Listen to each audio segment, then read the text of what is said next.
ତେବେ ଅଗଷ୍ଟ ମାସ 1 ତାରିଖ ଶନିବାର ଅର୍ଥାତ୍ ଆଜି ଆଜିକାର ପାଣିପାଗ ଅପଡେଟ୍ ସୂଚନା ଆସିଯାଇଛି। ଆଜି ସନ୍ଧ୍ୟା ସୁଦ୍ଧା ରାଜ୍ୟର କେଉଁ କେଉଁ ସବୁ ଜିଲ୍ଲାଗୁଡ଼ିକରେ ପ୍ରବଳ ବର୍ଷା ସହିତ କେଉଁ କେଉଁ ସବୁ ଜିଲ୍ଲାଗୁଡ଼ିକରେ ବିଜୁଳି ଘଡ଼ଘଡ଼ି ହେବ, କେଉଁ ସବୁ ଜିଲ୍ଲାଗୁଡ଼ିକରେ ପବନ ବୋହିବ ଆଉ କେଉଁ ସବୁ ଜିଲ୍ଲାଗୁଡ଼ିକରେ ଆଜି ପାଗ ଶୁଖିଲା ରହିବ, ସେସବୁର ସମ୍ପୂର୍ଣ୍ଣ ଖବରଟି ଜାଣିବା ପାଇଁ ଭିଡ଼ିଓଟିକୁ ଶେଷ ପର୍ଯ୍ୟନ୍ତ ନିଶ୍ଚିତ ଭାବେ ଦେଖନ୍ତୁ।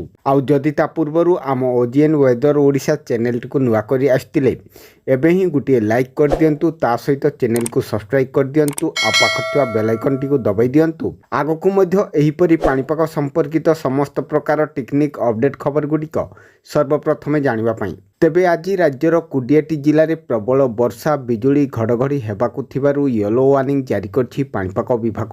ଆଉ ପବନ ବୋହିବ ଯାହାର ବେଗ ଘଣ୍ଟା ପ୍ରତି 30ରୁ 40 କିଲୋମିଟର ବେଗରେ ପବନ ବୋହିବ। ତେଣୁକରି 20 ଜିଲ୍ଲାଗୁଡ଼ିକୁ ୟେଲୋ ୱାର୍ଣ୍ଣିଂ ଜାରି କରିଛି ପାଣିପାଗ ବିଭାଗ।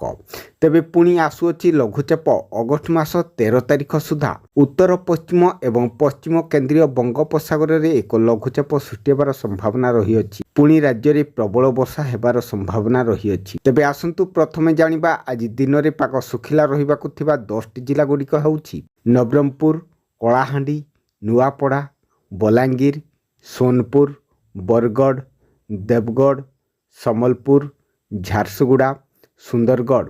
ଆଉ ଆଜି ସନ୍ଧ୍ୟା ସୁଦ୍ଧା ପ୍ରବଳ ବର୍ଷା ବିଜୁଳି ଘଡ଼ଘଡ଼ି ହେବାକୁ ଥିବା 20ଟି ଜିଲ୍ଲାଗୁଡ଼ିକ ହେଉଛି ବାଲେଶ୍ୱର, ମୟୂରଭଞ୍ଜ, କେନ୍ଦୁଝର, ଭଦ୍ରକ, ଯାଜପୁର, କେନ୍ଦ୍ରାପଡ଼ା, ଜଗତସିଂହପୁର, ଢେଙ୍କାନାଳ, ଅନୁଗୁଳ, କଟକ, ଖୋର୍ଦ୍ଧା, ପୁରୀ, ନୟାଗଡ଼, ବୌଦ୍ଧ, କନ୍ଧମାଳ, ଗଞ୍ଜାମ, ଗଜପତି, ରାୟଗଡ଼ା, କୋରାପୁଟ ଏବଂ ମାଲକାନଗିରି।